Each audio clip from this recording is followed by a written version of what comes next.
when you turn over every single stone from a valuation perspective, you get better results. The property that we looked at, the first thing I did was do a Google search on property values. The first thing everyone does is say, jump on CoreLogic. The other sites are Open Agent, Property Value, On the House, property.com.au, view.com.au, real estate and domain. And within all those websites, what you've got there is a bit of an indication in terms of property value. NAB comes back in at 1.14.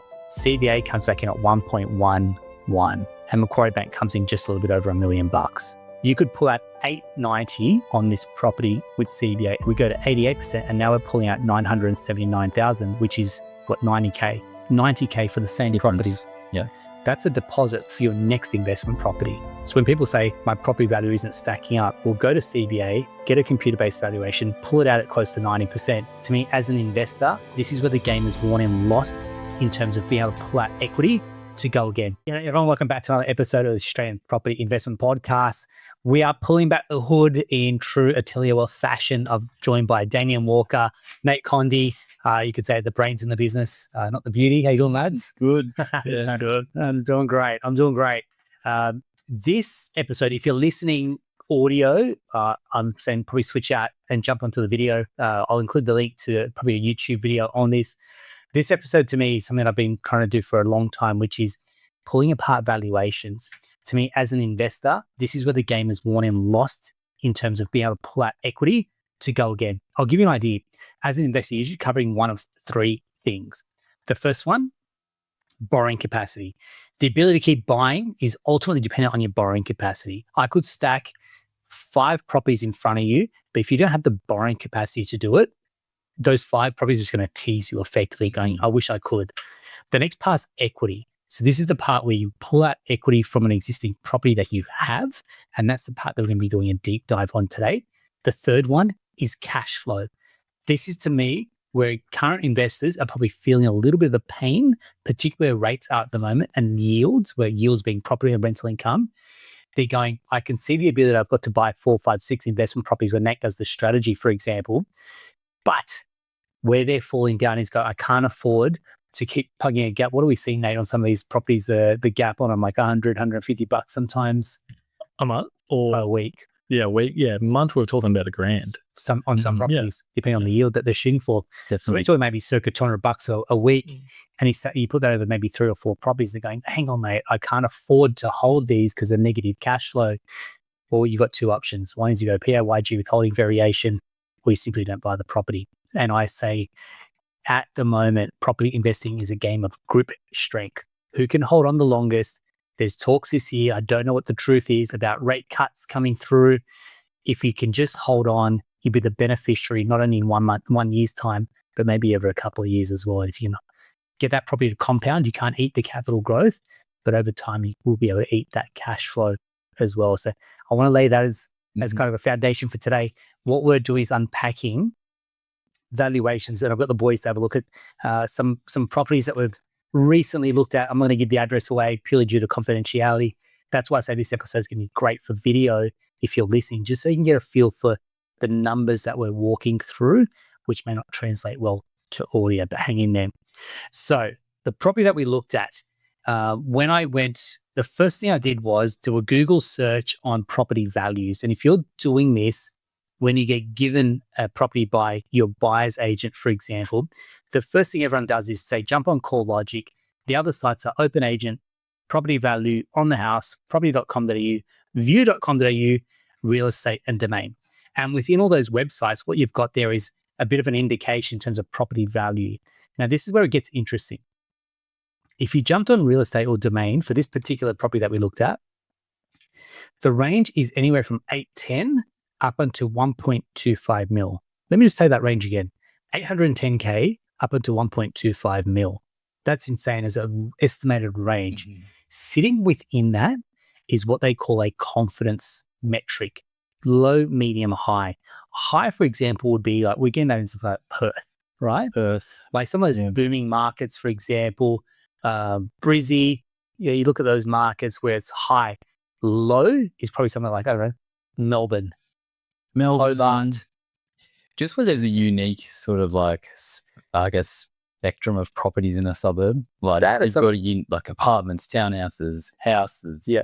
The algorithm is looking at bedroom and land size, really, right? So that's where we see a low confidence, and could be anything, right? Yeah. And so you typically see that in markets where it's either hot or low, it's not. And so when I'm talking about suburbs and locations, I'm not disclosing where people are buying. I'm pretty much just saying we see enough of this that when we say refinance your client out of Tassie, it's maybe a softer market, i.e. low confidence in those estimated ranges. And what we'll do is include some of the graphics as well. I'll also maybe put up a cheat sheet around this so you can see what I'm seeing as well. So here's what we've got. Now, when you've got a medium or high confidence, we know that we can generally push that valuation, right? This is probably something that I talk about a lot. When I started out in mortgage broking, this became like my X factor. When someone came to me with a property and they said their broker thinks it's worth 500, I might give me that. I'll give you a valuation of 580. I'm going to rip the equity and go out again, which is probably why I cut my teeth a lot in the investor space, because I just went and ordered 20 valuations. I remember one client just going, "Man, my property manager's got like 15 calls. What's going on here?" I was like, "Oh, they weren't meant to go to full valuations," which I'll come to in a second. But what I'm trying to say is when you turn over every single stone from a valuation perspective, you get better results. And this takes time. Mate, this takes you time and the team to do multiple valuations. But that's what being a strategic mortgage broker is all about. Yeah, that's right. It's like you only need the one val to come back at the right amount and it's a deal, right? Yeah. You can order vals with 10 different banks. Sometimes it doesn't stack up. People might have just bought a property, not quite enough equity there with most banks, but if there's one bank that'll give it, gives them the val they need. Play on. Yeah. Play on, right? So and I hope that we've kind of explained the what we're talking about in terms of valuation. So let me just give you some foundational work here. As a mortgage broker, and we have access to, I don't know, 30 odd, 40 banks. In a lot of the banks, they give us access to their valuation system. It's an online portal that we go to. We put in our broker credentials. We can then put the address in, and then we can kind of say what we think the property is worth. And then at that point, based on the confidence, based on experience, we generally know, can we stretch that valuation to come back in at the higher end, which will enable us to pull out more equity. And I think that's a bit of an X factor that we have that I've been able to train our team in to go keep pushing, get those valuations higher. So now what we're saying is we've moved away from this conversation being about, hey, try and get the lowest rate. I'm telling people, get more equity out and go and buy more properties, because the low rate becomes irrelevant if you can't scale your portfolio. So I hope you're connecting the dots as you're listening to this, because this is certainly our secret sauce that I'm sharing with everyone. And I want you to take it and run with it. Let me tell you why this becomes important. And Damien, I was saying before, I get fired up. I absolutely get fired up over this. I'm telling you right now, I'm not going to say who it is. There is a huge brokerage in Australia, wins plenty of awards. I know this because I interviewed a team member from there. They don't do upfront valuations. Mate, you're laughing. This is true. This is a true story. They don't do upfront valuations. They only do valuations when they submit that loan to a bank. Crazy. Yeah. Dude, I'm about to swear. I don't understand this. It blows us away. As a strategic mortgage broker, you come to me, I'm like, is that all the vals we've done? And you go, yeah, pretty much. Might show me 15 different line items on an Excel spreadsheet. ANZ, CBA, Suncorp, Macquarie, ING, the big four banks, Gateway. Mate, keep going. Who are the other lenders that we do upfront vals with? AMP, ING, Macquarie. I missed most of who you said, but everyone. Trust me. Yeah, we're doing everyone. Right? We're doing everyone. Yeah, and it's like, as a broker, you're just creating more work for yourself, because you go to lodge the application and it comes back in lower. Like, what are you doing? Yeah. Know what I mean? Like, or if it comes back, and if you could be getting vals higher with another bank, you're just missing out on the chance to give your client the best outcome. Right. Yes, that's it. Dude, that's what I'm talking about. It's part lazy broking, it's part conservative broking, and it's not pushing the boundary. I don't know, mate. What's your read on it when you hear? Oh, it's very much lazy broking, and it'll all depend on what the final outcome of the client wants to be. But for all our investors, we're looking to get equity out, right? So again, and how the valuations work, you've got different types of valuations. You've got your AVM, or computer generated one. Perfect. I'm glad you said this. Let's explain this a little bit more. So, AVM in plain English. Automated valuation model. Yep. Computer generated, I have to say. Call it desktop, computer based. Two different ones there. AVM, I'll jump in. AVM, it's definitely just computer based. an algorithm will spit out a valuation, but very similar to the ranges you get in realestate.com or Domain. However, the bank will lend against it. Yeah. So bang, really automated. You get them so quickly. A couple of banks do them. How many bank like? Macquarie and Westpac specifically, name dropping a couple. Yeah. CEA, Bank West. More of them are getting to that point now where they're relying on the AVMs. Yeah. Yeah. So bang, you get 4 or 5 vowels. I did this one for us. It took me about 5 minutes to do all these AVMs. Very quick. Then you've got a desktop vowel.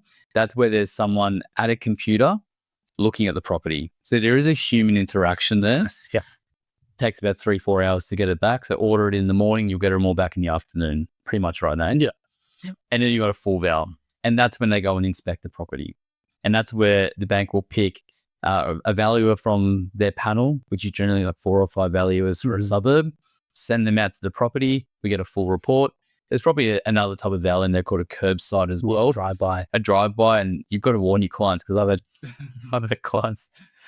I'd ordered the vowel, went curbside. Sometimes they upgrade automatically. And they said to me, someone was at the front of their house just peeking into our windows. And we're not like in the lawn, but from the car. And I was like, oh yeah, that's the valuer. Yeah. Good valuation, but in the end, so they were happy. But yeah, they're the types of vowels that we can get, right? So just if we reiterate that, slow down and explain it to you guys. An AVM, instant computer-based valuation. It then moves into a desktop, which is generally a valuer that's working on that as a desktop, and they give us almost another computer-based report. Desktop computer, essentially. Yeah. The next one is drive-by. Yep. And then the last one is a full valuation. Now, most lenders will do free valuations. The only ones that typically charge you for valuations are non-bank lenders. So your Resimax, your First Max, your Bluestones, your Peppers of the world, sometimes what you call third-tier lenders. So they're generally going to ask you to, as a client, to pay for the valuation. Circa, what are we talking, $300? Yeah, depends. If they'll charge for AVMs and desktops as well. There you go. They're cheaper. Yeah, it's only 20 to a thing. Yeah, you're looking at about $30 for an AVM, $100-ish for a desktop, and then for a full val, anywhere from $200, $300. Yeah, it really depends on the value of the property, right? Yeah, once it goes over $1 million, they chuck on an extra couple $100. Yeah. The rich tax. Yeah, it's hilarious. They'll say that it takes more work. Yeah. So this is like the dark arts when it comes to valuations. So correct. You understand why I get really revved up over clients that come to us going, the last broker said the value was here. I look at it going, mate, we could rip out 100K more equity.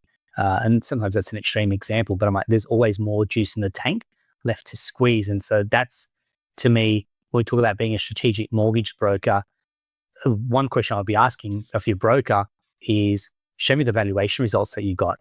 And I asked for our team to do that quite a lot in the emails, going, just outline all the different valuations in a small table, and you can start to see the varying degrees of valuations. So let me come back to this property that we examined this morning. So we're just going to pull out 3 bank valuations, right? So we've got NAB, CBA, and Macquarie Bank. This is the same property. NAB comes back in at 1.14. CBA comes back in at 1.11. And Macquarie Bank comes in just a little bit over $1 million. So when you're talking about an 80% lend on this, the variance on that, human calculators will be able to do this for me. What do we got here on the 80% LVR? So we get a variance from the top to the bottom in terms of potential equity you could get of around $43,000. Cool. Yep. So 43. And I'm at an 80% LVR. 80% lend. Great. So purely because just on turning over a few more stones, you've left $40,000, nearly $50K on the table for a client. If that went with the lowest val. If you go for the lowest val, and let's say, for example, you're buying loans on rates, which you'll hear me time and time again say, you are not buying loans on rates. We're not flinging product here. We're not flinging bread off the shelf and you buy it based on price or unit price. You're buying loans for outcomes. Does it give you extra equity? Does it give you extra borrowing capacity? Far too many brokers are just selling product. They're peddling product and peddling rate.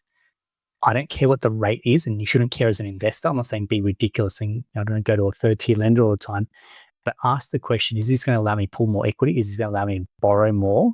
And that is a litmus test for where a good lender fit should be, okay?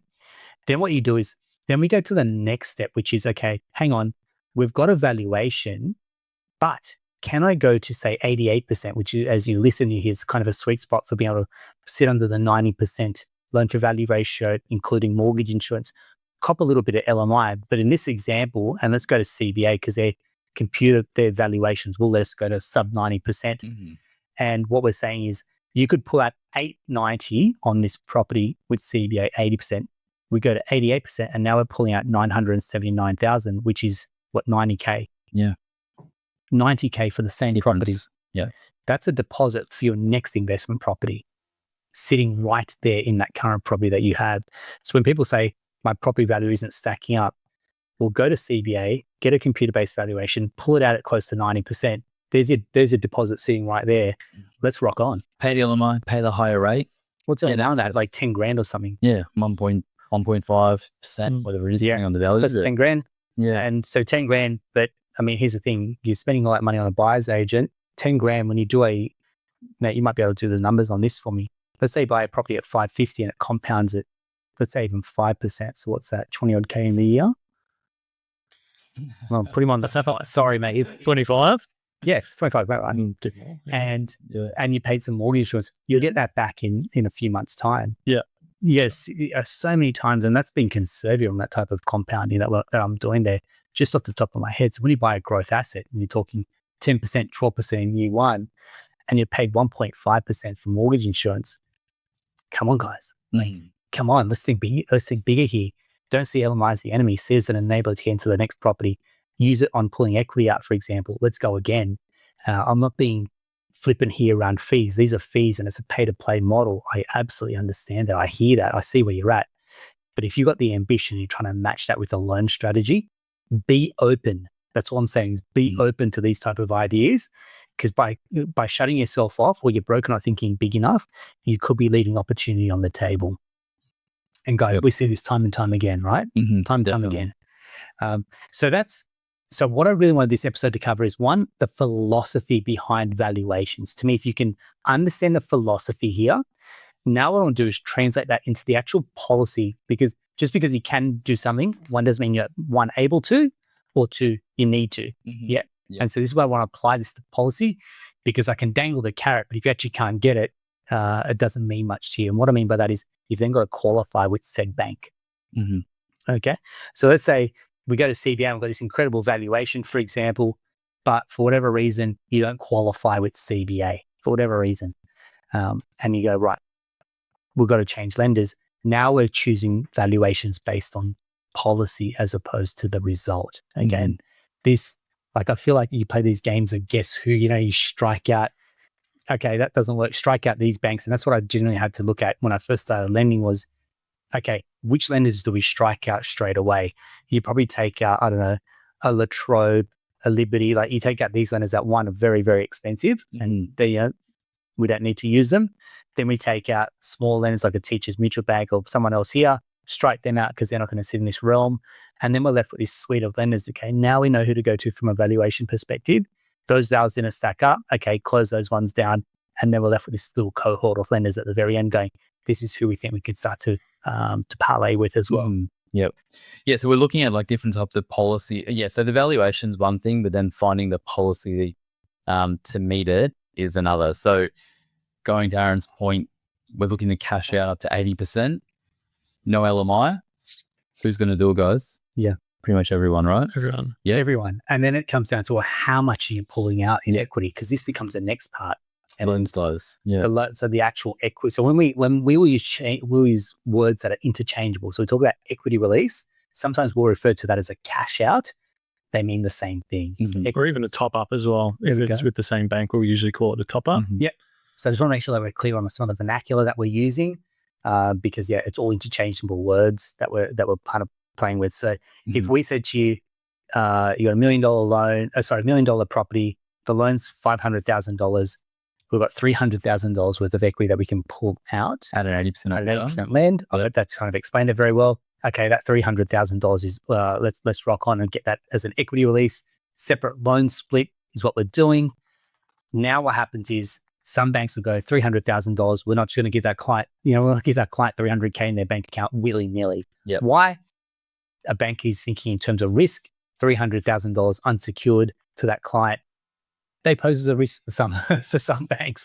Other banks like rock on. And so when we talk about unlimited equity release, unlimited cash out, there's a number of banks that will happily play on in that space as well. So again, I want you to be well versed, educated in this, that when we're having these conversations, and that's pretty much been the whole point of the podcast, which is to raise the frequency of conversations that we're having, educate you as well. Hey, you know the vernacular and what's going on in broker land as well. So Definitely. Damien, fill us in. Yeah, so we're looking at like a lender will have a cap on how much they'll release to you without any evidence. So broker commentary, essentially. Normally, it's just going to be for our investors, future investment property purposes. Yeah. We're going to be using this money to fund the deposit, stamp duty, legal costs of BA. And depending on the lender, some will accept that, and it all depends on the loan amount as well. So, for example, some of the bigger lenders will let you get up to $1 million with just broker commentary. So we could effectively get $1 million loan for you, have it in your account ready to use for, a massive acquisition year. Yeah, so you might use that $1 million. Yeah, again, go on a bit of a buying spree. You might buy a whole property outright with that. And it's an unencumbered asset if you wanted to. Well, you take that and split that over like 4 or 5 deposits, for example. 250 a piece, off you go. Correct. That's nearly enough for $1 million properties. There you go. Right. You buy properties at say 650 and we're taking those deposits and splitting them. And then we can talk about the next phase of purchasing and structuring those investment properties.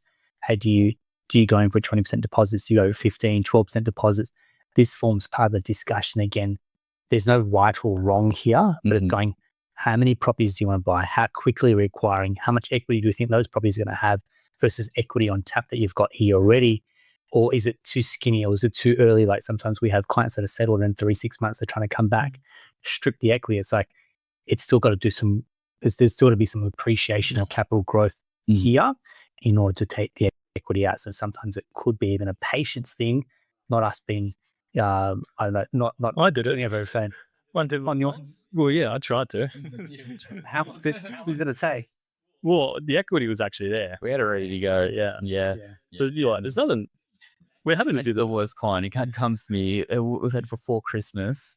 Hey mate, we've got to move now. We've got to get the equity. I drop everything, do an application for him. 2 weeks later, we're not going to go ahead. Yeah.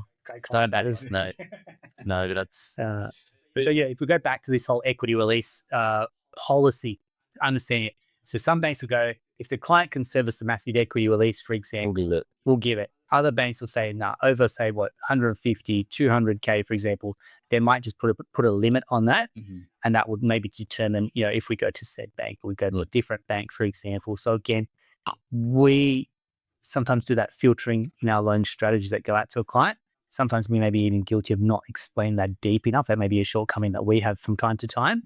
But maybe it's just asking the question, have we looked at other banks? Yeah, mate, we're going to Bank West because they will let us pull out equity. And it's, this is black and white policy. I'm not kind of sharing hands. That's under the table. Open source, we're talking about policy here. Macquarie Bank's another great lender for that, for example. AMP is another great lender. CBA is another great lender. So when we're looking at our lender mix and our lender selection, we're looking at not only the valuations, but will they let you actually pull out that large amount of equity too? Yeah, I'd say, and we've been guilty of it in the past. Like if your broker isn't presenting multiple banks to you, ask why. Like ask why there's only one lender option. Yeah. And if we're presenting, awesome reason. Yeah. I mean, we've had this. We've done it. We do it all the time, but we're getting to the point where now we'll tell people why we're presenting only one bank. Yeah. So yeah, just make sure, I guess to catch them out on if they're being lazy or if they haven't done all the work or they just don't know enough. Yeah. I mean, that leads us to another point. Here, I'm not trying to fire shots at other brokers, guys, but I've got to tell you some of the stuff that I hear when clients come to me that we haven't worked with, and I hear some of the crap that they're being peddled. I feel like it makes my job a little bit harder that I'm like, come on, man. Like I've got a mindset around growth and so many other brokers don't. Like it's not lost on me. The bar is set far too low in our industry. Yeah, definitely. I mean, we see it all the time, guys. We see it all the time. Let me talk about lender spread, because here's what happens. How many banks, I'm going to put you on the spot, Nate. How many banks do you reckon we've used in the last 12 months? Over 20. Over 20. Yeah. Damien, the same. What that means is for our client base, we've gone to over 20 different banks in the last 12 months. Do you guys know the industry stat? Oh, probably 3. Is that right? Yeah, it's up to 4 or 6. 4 to 6. Yeah. 4 to 6 banks are typical brokers using. I'm hiring credit analysts at the moment. I'm always like, what policies have you worked with? About 4 to 6 banks. You're right. Big Four, for maybe Macquarie, first knack if it's desperate. Yeah. and then like definitely a non-conforming lender like Latrobe or Blue. So I was like, that's wild to get from the Big Four and then go First Make and then Latrobe. Yeah. There are so many lenders in the middle there. Lenders, yeah. Guys, I'm saying this, it's not convenient for us to use 25, 23 different banks in a year's time. There's 23 different sets of policy, 23 sets of ways to submit an app and the back and forth. We spread ourselves a little bit thin, but that's what you do when you're a strategic broker. I'm not saying me. So many of my peers that I talk to, the top 100 brokers and up echelon brokers, they're doing the exact same thing. I'm advocating for using a top tier broker. Mm-hmm. That's what, hear me out. I'm advocating for using a good strategic broker. I'd probably look at the top 100 and go, they're probably shooting the lights out, or someone's got some real skin in the game. They've been around for some long time. When I hear about brokers that use an average of 4 to 6 lenders, I'd say go find a new job. Like, honestly, it's harsh. It's true. Most brokers should go back to a bank and get a job there, because you see what they're offering. They'd earn far more money at a bank. They probably would, yeah. They'd actually earn far more money in the bank. And I hate to think that they're putting investors' portfolios second to their own convenience. When I know how much our team busts their chops to go back and turn over every stone.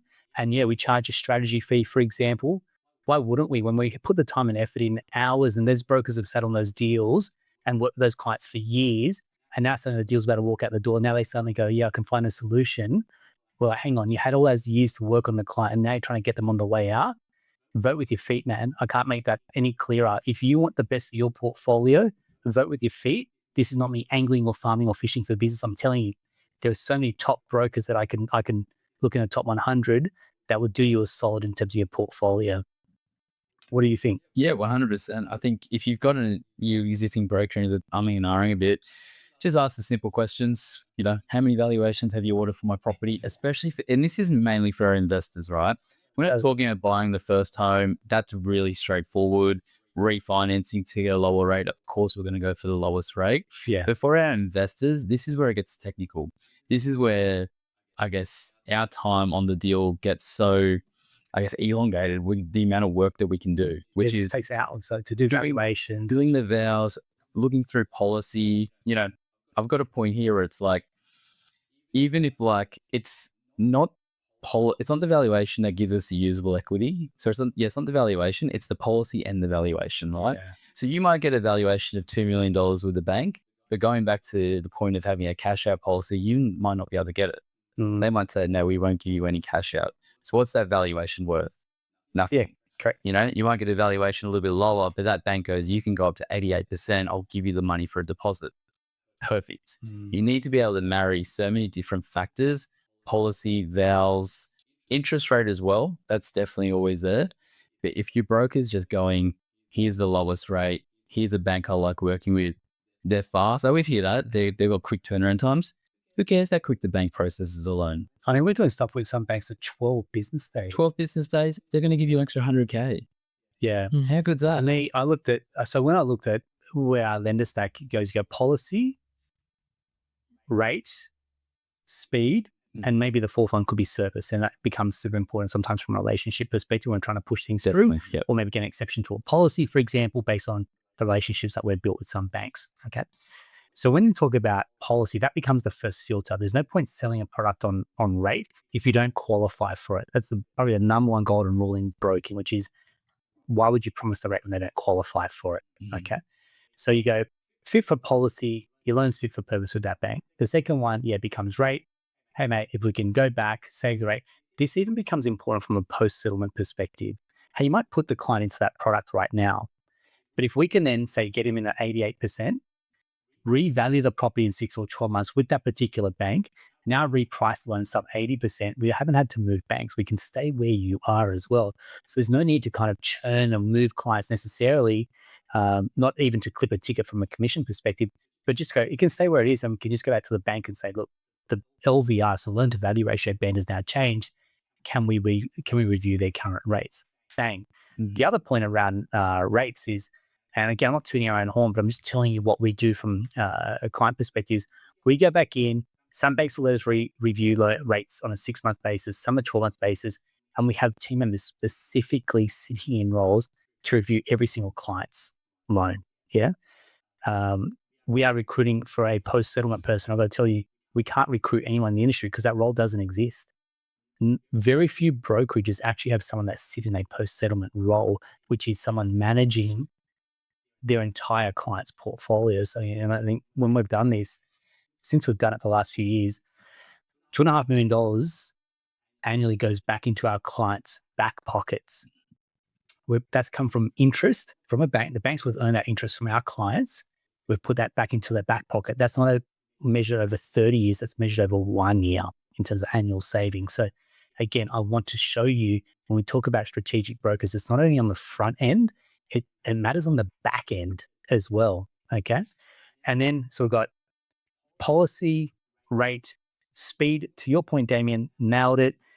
What's the point in getting 2 business days if you can't pull out more equity? So speed really only matters to me when you're trying to either make an offer, unconditional move super, super quick, or it's a tight turnaround time, or whatever reasons. Speed helps, I guess, from a client experience perspective. Hey, mate, that went through smoothly. We look like superstars. That's why everyone loves Macquarie Bank in the industry, because I'll do it in 2 to 3 business days and we look like rock stars. Yeah.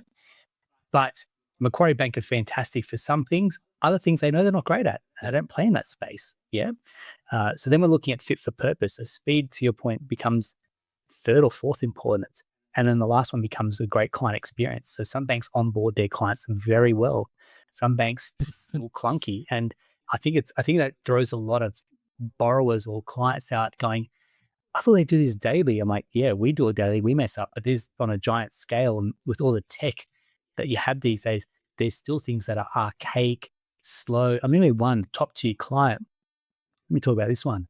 Top tier client overdrew one of his accounts, very small. Well, how much was that? $10. $10. Really? No, it was the 2 annual fees, 2 monthly annual fees, $16. Yeah, $16. And they wanted a letter to make sure this type of account conduct didn't happen in the future. Now I said to him, mate, look, this is the silly stuff that we get, but it's a ticking box exercise. But that's why I feel we exist sometimes. There's a bit of common sense filtering approach to go, hey, mate, the bank's asking for this. Just sign the letter that it won't happen again. Away we go. And mission accomplished. So I'm saying from a customer experience perspective, we can't, and I think that's what they always say, like brokers go, oh, you're great experience, come to in speed and fast and easy. Mate, we cannot guarantee an easy experience. No. We cannot. You get an assessor inside the bank, you put the same deal in front of 2 assessors and you get 2 different outcomes. We can't guarantee an outcome sometimes. Going, the assessor's own prejudices come into it, the assessor's own experience or their own interpretation of their policy weighs into it. That's out of our control. It's out of your control, for example. All we can do is do the dance with them and get the outcome they're all shooting for as well. Which is going to that, it means we need to be prepared. And especially for our investors. Yep. You're up to your 4th property, your 5th property, when they're doing a trust potentially, when maybe extracting equity in the LMI space, multiple lenders, staged applications, all that jazz. It doesn't happen overnight. It happens very slowly. And you might be keen to go and buy, but get pre-approved and make sure you've got that letter. Otherwise, what's the point of putting an offer on a property? If you've got a contract to sell with your name on it, you're going to have to pull out of it. Your buyer agent's going to be pissed off. Yeah. Broker's going to be you're frustrated. You're going to be frustrated. What's the point? We say, however long you think this experience is going to take another double it. Double it. And that's an disclaimer. And we don't want it to be that way. Yeah. We get paid per deal. We get paid at settlement. Like nearly everybody in the transaction, conveyancer, DA, real estate agent, everyone gets paid at the end. So if you get to the end as fast as you can, you're going to get paid more. Speed. Yeah. Per hour, more. We can't rush it if we're not organized. Like, let me walk, I think I might have walked through the client experience. Like, we need to do the initial call. Then we need to get documents. Then Nate and Lauren and Damien and the team need to do the loan strategy, present that back, choose a lender.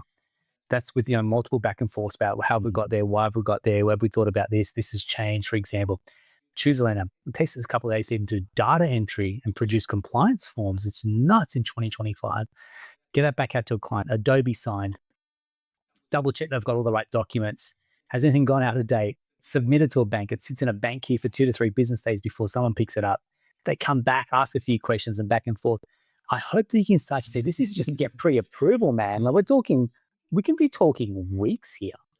It's not in our interest to drag the process out. Not at all. We don't. We want it done quicker than probably they do, Yeah. right? We want it, And that's that whole enabler mindset that we're like, hey man, we're here to enable it. Help us help you. Let's get organized. If you're thinking about buying in 2025, and let me tell you, I literally had a chat with our team earlier. This is the year to be buying, 100%. It talks about rate cuts, for example.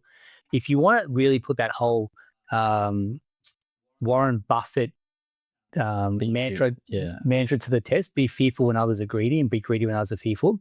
There are people that are talking about recession and peddling all the stuff that they're seeing on news as like gospel for the property market. Have a look at Black Friday, have a look at the GFC, have a look at COVID and what happened to the property market afterwards. Dead cat bounce, it falls down and it goes to new highs from what it was previously to that event.